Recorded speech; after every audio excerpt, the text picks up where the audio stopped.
नमस्कार, आप देख रहे हैं खबर उत्तराखंड। मैं हूं आपके साथ तन्वी सक्सेना। खबरों का सिलसिला शुरू करेंगे, लेकिन उससे पहले एक नजर डालते हैं इस वक्त की हेडलाइंस पर। सीएम धामी का एक्स पर पोस्ट, गृह मंत्री अमित शाह से भेंट करने की दी जानकारी। सीएम धामी ने कहा 38वें राष्ट्रीय खेलों के समापन समारोह का आमंत्रण दिया। 38वें नेशनल गेम्स में हरियाणा की रामिता को 10 मीटर महिला एयर शूटिंग में पहला स्थान। वुशु में उत्तराखंड की ज्योति को कांस्य पदक। हरिद्वार में मौनी अमावस्या पर लोगों ने लगाई आस्था की डुबकी। अभी तक 6.5 लाख श्रद्धालुओं ने लगाई आस्था की डुबकी। मई में शुरू हो सकती है कैलाश मानसरोवर यात्रा। दिल्ली में हुई बैठक में मिले संकेत, तैयारी शुरू। प्रदेश सरकार और पर्यटन विभाग। राजकीय मेडिकल कॉलेज के अस्पतालों में जांच पर्चे की नई दरें लागू। ओपीटी का 20 और आईपीडी का 50 रुपए में बनेगा पर्चा। फिर बदलने लगा मौसम। आज पहाड़ों में बर्फबारी के आसार। तापमान गिरने से बढ़ेगी ठंड। प्रदेश भर में मौसम रहेगा शुष्क। आप देख रहे हैं के न्यूज, खबरों का सारथी। और अब रुक करते हैं खबरों का। बात कर रहे हैं उत्तरकाशी की। उत्तरकाशी से बड़ी खबर आपको बता रहे हैं, जहां यमुना घाटी में खुशी की लहर। यमुनोत्री विधायक 2 नवनिर्वाचित अध्यक्षों की मुलाकात। संजय डोभाल व 2 नवनिर्वाचित अध्यक्षों ने मुलाकात की है। आपको बता दें, पूर्व सीएम विजय बहुगुणा के आवास पर ये शिष्टाचार भेंट। सगे 2 भाई, एक छोटी बहन ने बनाई राजनीति में मिसाल।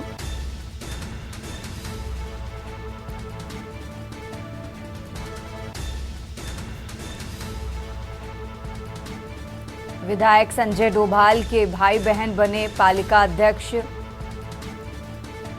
विनोद डोभाल बड़कोट से अध्यक्ष बने हैं और इसी के साथ नीलम मुनकी रेती से अध्यक्ष बनी हैं। राज्य आंदोलनकारी स्वर्गीय सुशीला बलूनी के भतीजे और भतीजी हैं।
खबरों में आगे बढ़ते हैं। खबर सितारगंज से है, जहां रंग रोगन कर विद्यालय परिसर को चमकाने में अग्रवाल पेंट और महेश मित्तल ने अपना सहयोग दिया। अग्रवाल पेंट के मालिक गोपाल सिंघल ने बताया कि कंपनी द्वारा सरकारी विद्यालय हेतु रंग की योजना के तहत वरिष्ठ समाज सेवी महेश मित्तल के सहयोग से उक्त विद्यालय का चयन कंपनी के अधिकारियों द्वारा किया गया। इंडिगो पेंट से एरिया सेल्समैन मुकेश ने इंडिगो पेंट की सामाजिक गतिविधियों में भागीदारी पर बताया कि समाज को जागरूकता की बहुत आवश्यकता है और हमारी कंपनी समाज में ऐसे विद्यालयों का चयन कर प्राथमिकता के आधार पर सुंदर बनाने का प्रयास करती है।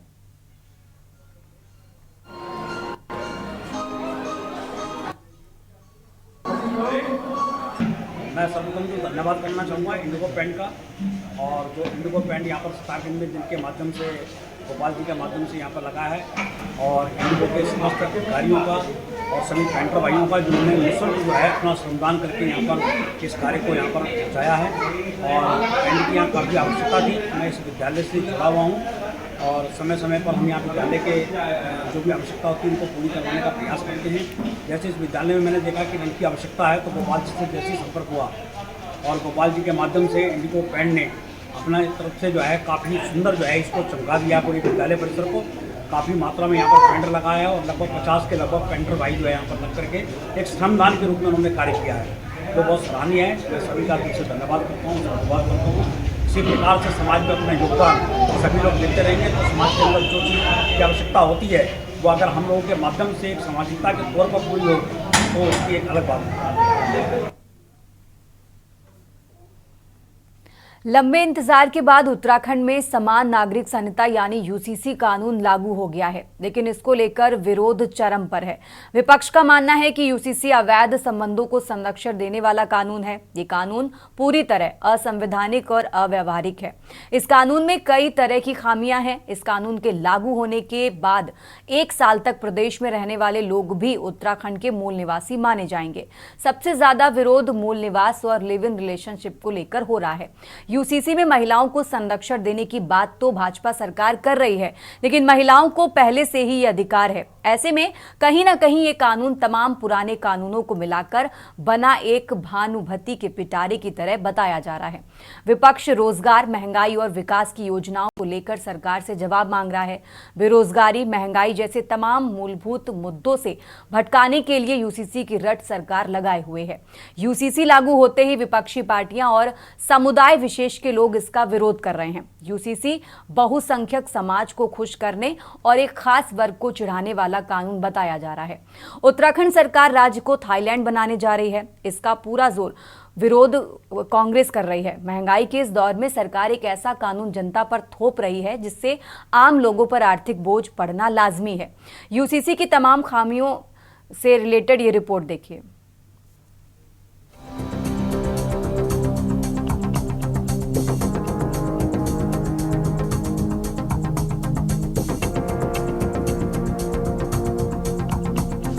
उत्तराखंड आजाद भारत के इतिहास में पहला राज्य बन गया है जिसने इस कानून को लागू किया। पीएम मोदी ने भी यूसीसी लागू करने पर सीएम धामी की पीठ थपथपाई और इसे खेलों की तरह सभी के लिए एक समान कानून बताया। समान नागरिक संहिता लागू होने के बाद सभी जाति, धर्म और संप्रदाय के लिए एक जैसे कानून होने का दावा है। इस कानून में विवाह, तलाक, उत्तराधिकार और विरासत के लिए एक समान न्याय स्थापित करने का दावा है। ये कानून किसी धर्म या समुदाय के खिलाफ नहीं है, बल्कि समाज में एक रूपता लाएगा। लिव इन में रहने वाले जोड़ों को यूसीसी में पंजीकरण कराना होगा। पैतृक संपत्ति में बेटा और बेटी दोनों को समान अधिकार इस कानून में मिलेंगे। लिव इन में रहने के बाद पैदा संतान को भी संपत्ति में समान अधिकार मिलेंगे। वहीं विपक्ष के अनुसार अगर ऐसा कानून लागू करना ही था तो केंद्र सरकार लोकसभा में इस कानून को पास करती। कहीं ना कहीं उत्तराखंड को एक प्रयोगशाला की तरह भाजपा यूज कर रही है। यूपी के सीएम योगी आदित्यनाथ पहले ही इसकी हवा निकाल चुके हैं। उन्होंने कहा कि यूसीसी की कोई आवश्यकता नहीं है, यूपी में ये कानून पहले से ही लागू है। सरलीकरण भी है और लोगों के लिए एक आसान रास्ता भी है। इसमें पोर्टल भी बनाया गया है और अभी इसकी शुरुआत हुई है। आगे चल के जो लोगों के लिए और सुविधाजनक हो और आसान हो, हम उसको निरंतरता से आगे बढ़ाते रहेंगे। आगे वो काम करते रहेंगे जिससे लोगों को जो है हर काम करने में अपने घर से ही जो है उनके संपन्न हो पाए। यूसीसी को लेकर के प्रदेश सरकार फूली नहीं समा रही है, उस यूसीसी की हवा तो यूपी के माननीय मुख्यमंत्री योगी आदित्यनाथ जी ने निकाल दी। उन्होंने साफ तौर पर कह दिया कि यूपी में यूसीसी की कोई आवश्यकता ही नहीं है, पहले से ही कानून सशक्त है और अपना काम कर रहा है। तो उत्तराखंड में भारतीय जनता पार्टी जनहित के मुद्दों से ध्यान भटकाने के लिए, क्योंकि बेरोजगार लगातार रोजगार की मांग कर रहे हैं, धरने पे बैठे हुए हैं, उनका धरना सरकार नहीं तोड़वा पा रही है। बेटियां अपनी सुरक्षा को लेकर के आशंकित हैं और लगातार सुरक्षा की मांग कर रही हैं। पलायन को सरकार नहीं रोक पा रही है, उद्योग पहाड़ नहीं चढ़ा पा रही है, दो तरफा विफलताएं हैं और इसी से ध्यान भटकाने के लिए सरकार यूसीसी की रट लगा रही है। समान नागरिक संहिता में विवाह का पंजीकरण अनिवार्य किया गया है। इसके लिए कट ऑफ डेट 27 मार्च 2010 रखी गई है, यानी इस दिन से हुए सभी विवाह पंजीकृत कराने होंगे। इसके लिए विवाह का पंजीकरण 6 माह के भीतर कराना होगा। शादी, वसीयत, उत्तराधिकारी, तलाक और डिग्री के लिए पंजीकरण शुल्क और विलंब शुल्क भी तय कर लिया गया है। उत्तराखंड में लागू हुए इस कानून के बाद बड़े बदलाव की संभावना जताई जा रही है। इस कानून के लागू होने से पहले ही सीएम धामी पुलिस और प्रशासन को सतर्क रहने के निर्देश दे चुके हैं। कानून लागू होते ही समुदाय विशेष के लोग इसका विरोध कर रहे हैं। इस कानून के लागू होने के बाद बहुविवाह और मनमाने रूप से तलाक पर अंकुश लगाने की उम्मीद जताई जा रही है। यूकेडी यूसीसी का पहले से ही विरोध कर रही है। वहीं भाजपा के अनुसार अभी ये कानून लागू हुआ है, आगे इसमें संशोधन की गुंजाइश होगी तो वो भी किए जाएंगे। उत्तराखंड राज्य प्रथम राज्य के रूप में आगे बढ़ा है और यूसीसी लागू करने वाला प्रथम राज्य बना है। उसके लिए पूरे प्रदेशवासियों को, देशवासियों को शुभकामनाएं हैं। और अभी सभी जिस प्रकार से अल्पसंख्यक आयोग में भी काफी हमारे भाई लोग हैं, उनकी तरफ से भी प्रतिक्रियाएं आ रही हैं, तो सभी तरफ से जो भी प्रतिक्रियाएं रहेंगी उसके अकॉर्डिंग आगे देखा जाएगा कि क्या इसमें पॉसिबिलिटीज हैं। सरकार ने यूसीसी लागू किया है। हमारा ये कहना है कि यूसीसी का हम लोग भले ही स्वागत करते हैं, लेकिन सरकार जिस तरीके से लागू कर रही है उससे हम लोग असहमत हैं। हमारी सरकार से मांग है कि इसमें कुछ संशोधन किए जाएं। सबसे पहले तो सरकार ने यहाँ पर एक जो यूसीसी में नियम रखा है उसके अंतर्गत यह है कि जिस व्यक्ति को 1 साल भी हो गया वो यहाँ पर रहते हुए, उसको भी जो है यहाँ का निवासी मान लिया जाएगा। इससे जो पर्वतीय समाज के लोग हैं वो सारे लोगों में एक डर है, एक खतरा वो लोग अपने लिए मान रहे हैं, क्योंकि यहाँ पे संसाधन बहुत सीमित हैं, नौकरियों के अवसर बहुत सीमित हैं, भूमि के संसाधन बहुत सीमित हैं। और इस तरीके से अगर सरकार यूसीसी में इस तरीके के प्राविधान करेगी तो इससे जो सीधा सीधा असर पड़ेगा वो पर्वतीय समाज के लोगों के रोजगार पे पड़ेगा। पहले से ही यूसीसी का विरोध करते आई है। पूर्व में हमारे स्वर्गीय त्रिवेंद्र पंवार जी 2 दिवसीय भूख हड़ताल पे भी बैठे थे और उसके पश्चात सरकार को वो मामला वापस लेना पड़ा। वर्तमान समय में भी हम निरंतर रूप से जनता को भी जागरूक कर रहे हैं, क्योंकि यूसीसी के जो प्रावधान है, खासकर हमारी हमेशा से मांग पार्टी की रही है मूल निवास और भू कानून सशक्त, लेकिन यहाँ पर स्थिति ये ऐसी कर रहे हैं कि 1 साल में कोई बाहरी व्यक्ति यहाँ पर रहता है तो उसे भी स्थायी निवास प्रमाण पत्र दे रहे हैं। और हमारा जो मूल निवासी वर्षों से जिसने इस पूरे पहाड़ को, इस पूरे उत्तराखंड को बचा के रखा है, इसकी अस्मिता को बचा के रखा है, तो उसे भी स्थायी निवास दे रहे हैं, तो जो नियम संगत बिल्कुल नहीं है। समान नागरिक संहिता कानून लागू होते ही उत्तराखंड के इतिहास में एक नया अध्याय जुड़ गया है। 2022 में विधानसभा चुनाव के दौरान मुख्यमंत्री पुष्कर सिंह धामी ने भाजपा के सत्तासीन होने के बाद समान नागरिक संहिता कानून लागू करने का वादा किया था। अब ये कानून लागू होने के बाद तमाम नियमों में बदलाव हो गया है। 27 जनवरी से प्रदेश में कानून लागू हो चुका है और यूसीसी पोर्टल का शुभारंभ सीएम धामी कर चुके हैं। देखना होगा कि इस कानून से क्या क्या बदलाव प्रदेश में देखने को मिलेंगे। भाजपा सरकार इसे अपनी बड़ी उपलब्धि के रूप में प्रचारित कर रही है, जबकि इसमें तमाम खामियां नजर आ रही हैं। वहीं विपक्षी पार्टियां इसके विरोध में सड़क पर उतरने लगी हैं। स्पेशल डेस्क के न्यूज इंडिया।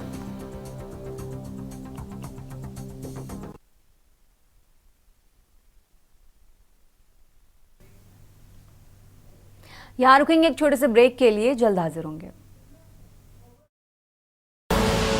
आप देख रहे हैं ब्रेक के बाद एक बार फिर से हाजिर हैं और सीधा आपको लिए चलते हैं राजघाट, जहां आज राष्ट्रपिता महात्मा गांधी की पुण्यतिथि पर प्रधानमंत्री नरेंद्र मोदी पहुंचे हैं। ये तस्वीरें आपको दिखा रहे हैं।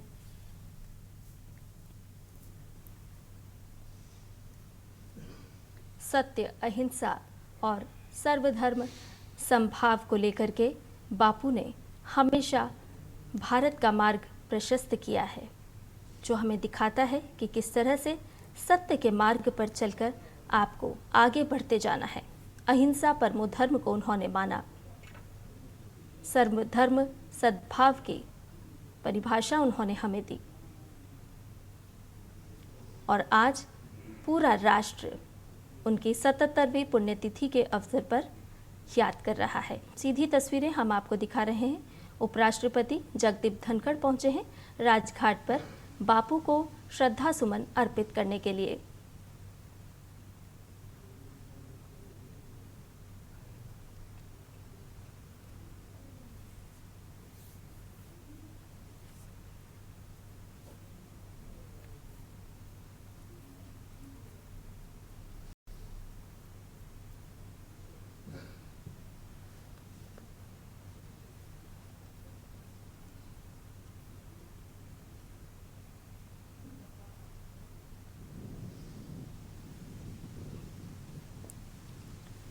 तो उपराष्ट्रपति पहुंचे हैं राजघाट, जिन्होंने राष्ट्रपिता महात्मा गांधी को श्रद्धा सुमन अर्पित किए।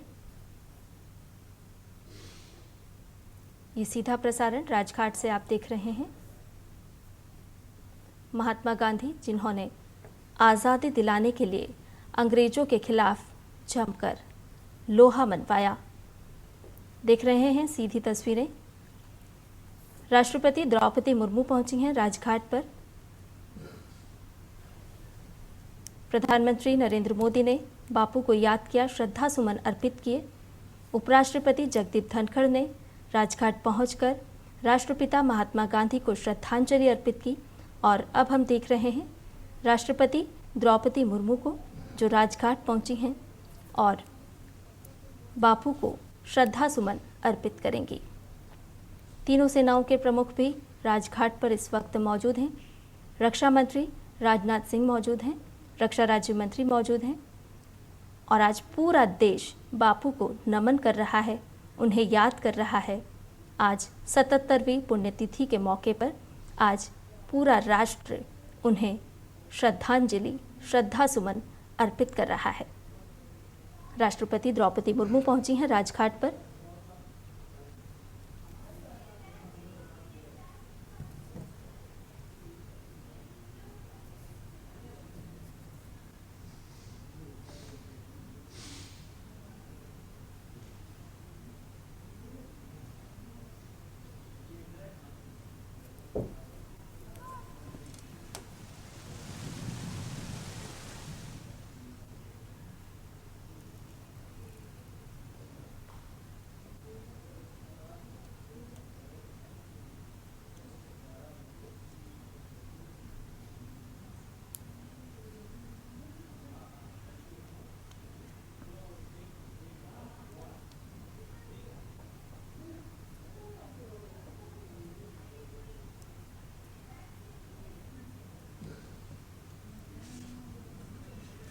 तो राजघाट पर आज प्रार्थना सभा का भी आयोजन किया गया है। बापू को आज पूरा राष्ट्र याद कर रहा है, उन्हें श्रद्धांजलि अर्पित की जा रही है।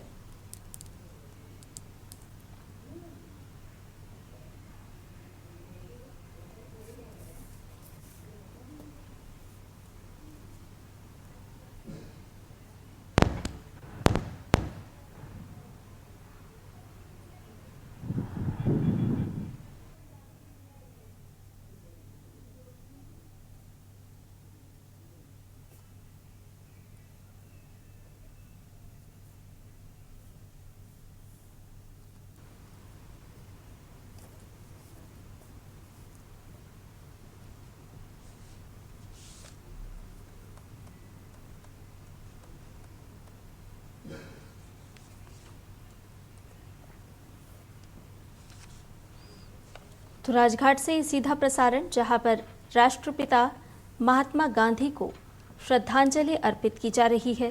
प्रधानमंत्री नरेंद्र मोदी ने बापू को श्रद्धांजलि अर्पित की। उपराष्ट्रपति जगदीप धनखड़ भी पहुंचे, उन्होंने भी बापू को याद किया, उन्हें नमन किया और श्रद्धा सुमन अर्पित किए। राष्ट्रपति द्रौपदी मुर्मू भी राजघाट पहुंची हैं, जहां पर उन्हें श्रद्धा सुमन अर्पित किए जा रहे हैं। राष्ट्रपिता महात्मा गांधी की आज 77वीं पुण्यतिथि है और देश भर में उन्हें याद किया जा रहा है। अलग अलग कार्यक्रम के माध्यम से आज बापू को नमन किया जा रहा है, उन्हें श्रद्धांजलि दी जा रही है। साथ ही साथ जिस तरह से उन्होंने अहिंसा को अपनाया, जिस तरह से उन्होंने हमें सत्य पर चलने की राह दी, जिस तरह से उनका सादगीपूर्ण जीवन रहा, वो तमाम बातें, वो तमाम यादें आज याद करने का दिन है। राष्ट्रपिता महात्मा गांधी ने स्वतंत्रता सेनानी के तौर पर इस राष्ट्र के लिए सर्वस्व न्यौछावर कर दिया, अंग्रेज़ों से लोहा लिया।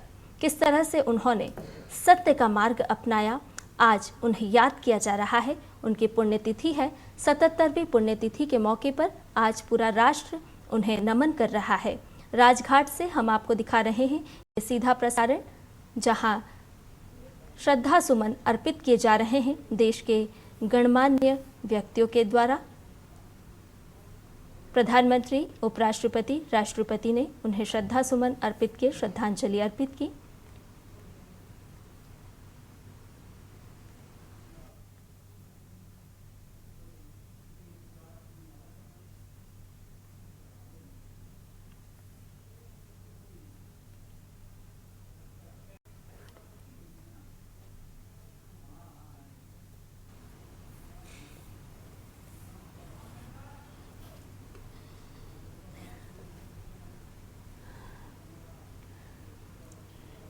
भारतीय स्वतंत्रता आंदोलन में प्रमुख भूमिका बापू ने निभाई, महात्मा गांधी ने निभाई थी।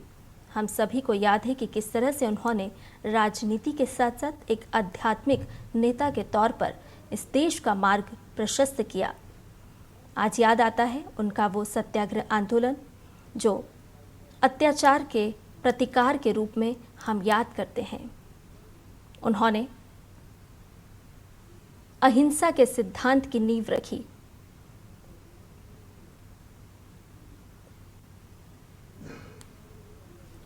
राजघाट पर बापू को श्रद्धा सुमन अर्पित करते हुए राष्ट्रपति द्रौपदी मुर्मू,